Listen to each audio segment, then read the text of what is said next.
सुरुवात झाली, नवीन स्लॅब पाहायला मिळत आहे. कशा प्रकारे बघता या निर्णयाकडे केंद्र सरकारच्या? एक मन आहे, जिथला राजा व्यापारी तिथली जनता भिकारी, अशी मन आहे. आपल्याला लक्षात असेल की आता देशाचे प्रधानमंत्री नरेंद्र मोदीजींनी 2017 मध्ये लोकसभेच्या सेंट्रल हॉलमध्ये बाबासाहेब आंबेडकरांचं आर्थिक धोरण बदलून भाजप आणि RSSचं आर्थिक धोरण आणलं आणि त्या आर्थिक धोरणाच्या आधारावर उत्सव साजरा केला. त्यावेळेस आपण पहिल्यांदा जेव्हा आपल्या देशाला स्वातंत्र्य मिळालं होतं तेव्हा मध्यरात्री आपण सेंट्रल हॉलला पार्लमेंटच्या तिथं उत्सव साजरा केला होता. तोच उत्सव नरेंद्र मोदीजींनी या देशामध्ये केलेला होता. या GSTनं या देशातल्या गरीब सर्वसामान्य मध्यमवर्गीयांना लुटून मोदीजींच्या मित्रांना या गरिबांचे सर्वसामान्यांचे पैसे लुटून देण्यात आले.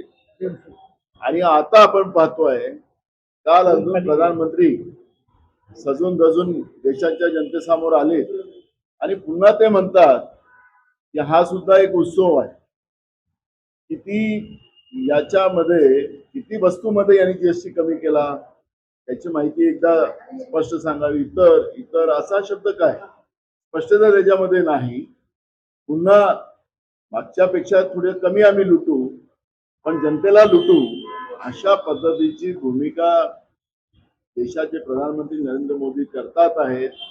याचाच अर्थ की अजूनही आम्ही लुटू आणि आम्ही जनतेला लुटू आणि पुन्हा आम्ही आमच्या मित्रांना पैसे देऊ आणि देश आणि राज्य हे कर्जामध्ये डुबवू आणि देशाच्या लोकांना पूर्ण कर्जामध्ये डुबवून हा देशच आर्थिक डबघाईचा आणायचा.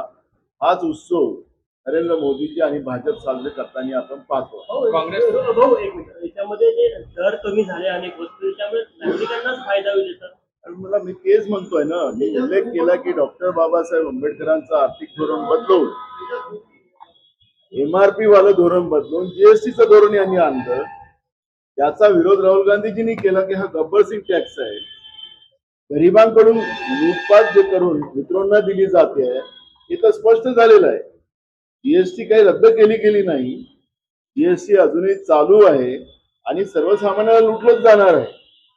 वेगळ्या वेगळ्या वस्तूंमधून जनतेला लुटलं जाईल आणि मित्रांना पैसा चालला जाईल. त्यामुळे हे जे आहे की आपलेच पाय लागायचे आपल्याच हाताने आणि आपलीच पाठ ठोकायची, ही जी काही भूमिका आता नरेंद्र मोदीजी मांडतात आहे, भाजप मांडते आहे, ते याच्यातून स्पष्ट होते. शिंदेंनी आपल्या मंत्र्यांना सूचना दिलेली आहे, कामगिरी केलेली आहे की ग्राउंडवर राहा, काम करा, काम चुकारपणा चालणार नाही. म्हणून या सरकारमधले कोणीच ग्राउंडवर नाही आहे आणि त्याच्यामुळे आज महाराष्ट्रामधला तरुण आत्महत्या करतोय, या महाराष्ट्रातला शेतकरी आत्महत्या करतोय. जातीमध्ये या राज्यामध्ये भांडणं लावून दिली गेलेली आहेत. अशा पद्धतीचं स्टेटमेंट केलं की लोकांना बरं वाटावं, अशा पद्धतीचा प्रयत्न भाजपही करते, शिवसेनाही करते आणि अजित पवारची राष्ट्रवादी करते. त्यामुळे हे काही नवीन नाही आहे, ते जमिनीवरच नाही आहे सरकार, हे फक्त राज्य लुटणारं सरकार आहे आणि त्याच्यामुळे या पद्धतीच्या घोषणा करावं लागतं. 43 महामंडळ तोट्यात आहे, तोट्यातली महामंडळ बंद करण्याची वेळ आलेली आहे. अहो, हे सरकारच तोट्यात आहे, नुसतं महामंडळ नाही. विविध जातींसाठी अनेक महामंडळ उघडले गेलेत. ते फक्त त्या जातींना फक्त आम्ही तुमच्या नावाने महामंडळ उघडलं, पैसे किती त्याच्यात, काही पैसे नाही. ओबीसीचं आज महाराष्ट्रामध्ये सत्यानाश करून ठेवण्याचं काम या सरकारने केलेलं आहे आणि या पद्धतीचा वाद निर्माण करून, ओबीसी मराठा वाद निर्माण करून या सगळे महामंडळ नावाचे निर्माण करून ठेवलेले आहेत. आणि म्हणून महामंडळ तर तोट्यात आहे पण हे सरकारी तोट्यात आहे. या सरकारला दर महिन्याला ओव्हरड्राफ्ट घेऊन कर्मचाऱ्याचे पगार करावा लागते, अशी परिस्थिती या महाराष्ट्राची आहे. काँग्रेसनं सोबडाचा नारा दिलेला आहे. कुठेतरी उद्धव ठाकरे, राज ठाकरे एकत्र ते सुद्धा स्वतंत्र निवडणूक लढतील अशी चर्चा. हे बघा, मी या निवडणुकीबद्दल सांगितलेलं आहे की ही निवडणूक स्थानिक कार्यकर्त्यांच्या विश्वासानेच ही निवडणूक लढली जाणार आहे आणि त्याच्यामुळे लोकल बॉडी निवडणुका या ज्या आहेत त्या त्याच्यामुळे ही काही राज्यातली युती होईल की नाही होईल त्याच्यावरची चर्चा आज नाही आहे.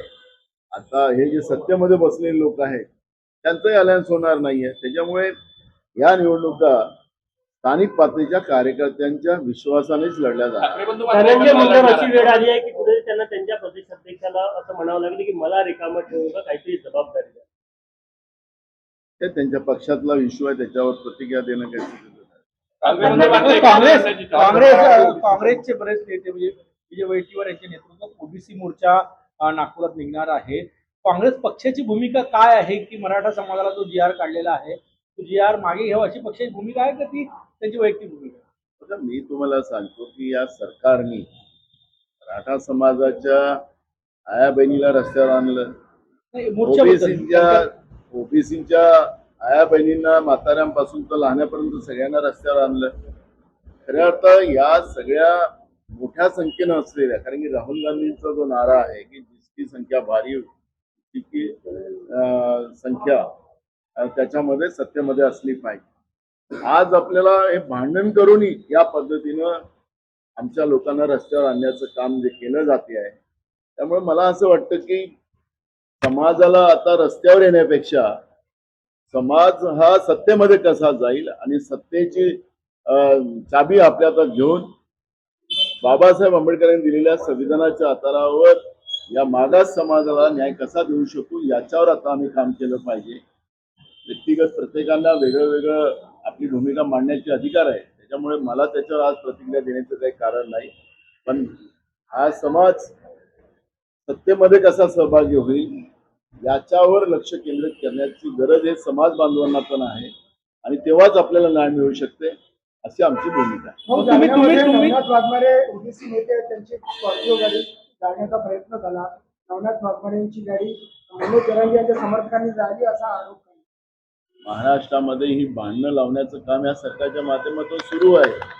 त्यामुळे नवनाथ वाघमारे असतील की उदय जरांगे पाटील असतील यांच्यामधला हा वाद पेटला राहिला. मीडियाला पण पाहिजे त्या पद्धतीचं मटेरियल मिळतंच आणि ह्या सगळ्या गोष्टी आपल्याला पाहायला मिळतात. पण जनतेचे प्रश्न या सगळ्या मुद्द्यापासून दुर्लक्षित होत जात आहे आणि सरकार जाणून बुजून या पद्धतीचं सुपारीबाज काम करते आहे आणि त्याच्यामुळे महाराष्ट्रामध्ये सामाजिक तेढ निर्माण झालेली आहे. तुम्ही 10 तारखेच्या मोर्चामध्ये सहभागी होणार आहे का ओबीसी मोर्चा नागपुरात? कर्नाटकमध्ये आजपासून जातीय जनगणना होत्या कशा पद्धतीने बघा, हे नरेंद्र मोदीजींनी कॅबिनेटमध्ये डिसिजन घेऊन सुद्धा देशातली जातीय जनगणना अजून सुरू केली गेलेली नाही.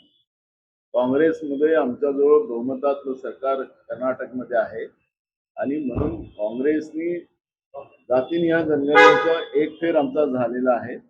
पण प्रत्येक जातीतले आर्थिक, सामाजिक आणि शैक्षणिक ही जी काही जनगणना पाहिजे होती ती नोंद त्याच्यामध्ये आलेली नव्हती आणि म्हणून कर्नाटक काँग्रेस सरकारच्या वतीनं त्या पद्धतीनं आजपासून जातीनिहाय जनगणनेचं काम सुरू झालेलं आहे. 10 तारखेच्या ओबीसी मोर्चात तुम्ही सहभागी होणार आहात का? बघा, मला अजून कोण आयोजक आहे कोण आहे त्याच्या मागं हे अजून मला माहिती नाही आहे. जेव्हा माहिती होईल आयोजक मला सांगतील काय मुद्दे आहेत त्यांचे, त्याच्यानंतरच निर्णय त्या ठिकाणी. भंडारा गोंदियामध्ये काल पाकिस्तानी- ओबीसीची बैठकी झाली, मोर्चा झाला. त्या मोर्चामध्ये भाजपचे नेते सुद्धा सामील होते, मात्र आपण नव्हता, कारण की आपण सुद्धा ओबीसी नेते म्हणून भंडारा गोंदियात बघितलं जातं. मला असं वाटतं की भाजपचे नेते त्या त्या बैठकीमध्ये होते असं तुम्ही म्हणताय. आता त्यांची सत्ता आहे ना, मग मोर्चा काढायची गरज काय? आता प्रश्न मगापासून तोच आहे. काँग्रेसचे पण नेते मला होते. ऐका ना, ते सत्तेमध्ये आहे ते मोर्चामध्ये राहणार, ते मिटिंगा घेतात आहेत. मी जे मुद्दा मांडतो आहे वारंवार तो मुद्दा तोच आहे की एकीकडे मराठा आंदोलन झालं, आता एकीकडे ओबीसीचं आंदोलन महाराष्ट्रात व्हावं आणि जे या वर्षाला जो दुष्काळाची परिस्थिती निर्माण झालेली आहे त्याबद्दलचा आवाज हा सगळा शेतकरी समाज आहे. त्यांनी आपल्या या पोटा पाण्याच्या प्रश्नावर दुर्लक्ष करावं आणि हे आपसात भांडत राहावे. ही जी काही भूमिका आता सरकारने ती सुरू केलेली आहे त्याच आपल्याला हे दिसते आणि म्हणून तुमच्या प्रश्नातच तुम्ही सांगितलं की भाजपचे नेते त्याच्यामध्ये समावेश झाले आहे.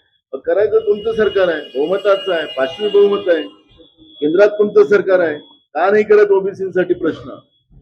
का नाही ओबीसीना आता इथं जे ओबीसी मंत्रालय जे आहे नाम मात्र मंत्रालय आहे, तिथं ना अधिकारी आहेत ना तिथं काही व्यवस्था आहे आणि ओबीसीच्या मुलांना ना विदेशी शिष्यवृत्ती मिळतं, ना राज्यातली मिळतं, ना मॅट्रिकचं शिष्यवृत्ती मिळते. अशी परिस्थिती आज महाराष्ट्रामध्ये आहे. नोकऱ्यामधलंही स्थान आहे नगण्य झालेलं आहे. शिक्षणातलं स्थान नगण्य झालेलं आहे. ही परिस्थिती आज महाराष्ट्रात आहे आणि म्हणून भाजप ही ज्या पद्धतीनं समाजाला भांडवत आहे हे त्यांनी थांबवावं आणि राज्याच्या प्रगतीकडे आणि प्रत्येक जाती धर्माच्या प्रगतीकडे लक्ष घालावं. पाकिस्तानी खेळाडूंचे कृत्य केलं काल मॅच मध्ये AK-47 सारखं गोळ्या मारताना दाखवलेलं इशारे केले, हातवारे संजय केले. राऊतांनी संताप व्यक्त केला. पहिली गोष्ट तर पहलगाम मध्ये झालेल्या घटनेच्या बद्दलचा अजूनही देश त्या घटनेपासून अजूनही सावध झालेला नाही, अजूनही त्या दुःखातून बाहेर झालेला नाही. आमच्या राज्यात, आमच्या देशातल्या जवळपास 26-27 बहिणीचे कुंकू पुसणाऱ्या पाकिस्तानचा निषेध सर्वत्र होत असताना दिल्लीतलं सरकार आणि क्रिकेटमधले अमित शहाचे पुत्र आहेत त्यांच्या माध्यमातून भारत पाकिस्तानची जी मॅच खेळवली गेलेली होती त्याचाच या देशाच्या लोकांनी विरोध केला होता. त्या मॅच बघायला पण लोक गेले नाही. पण भाजपवाले टिंगल करतात की हे लोक घरी बसून टीव्ही पाहत होते, ते मॅच बघत होते. अहो, या पद्धतीची नौटंकी करण्यापेक्षा त्या पाकिस्तानला धडा शिकवण्याची भूमिका बीजेपी का करत नाही आणि का हे वारंवार या पद्धतीचं पाकिस्तानचे लाड पुरवण्याचं काम भारताच्या सरकारचं काय चाललेलं आहे याचा प्रश्नाचं उत्तर स्वतः नरेंद्र मोदींनी द्यावं ही भूमिका आमची आहे. Thank you sir.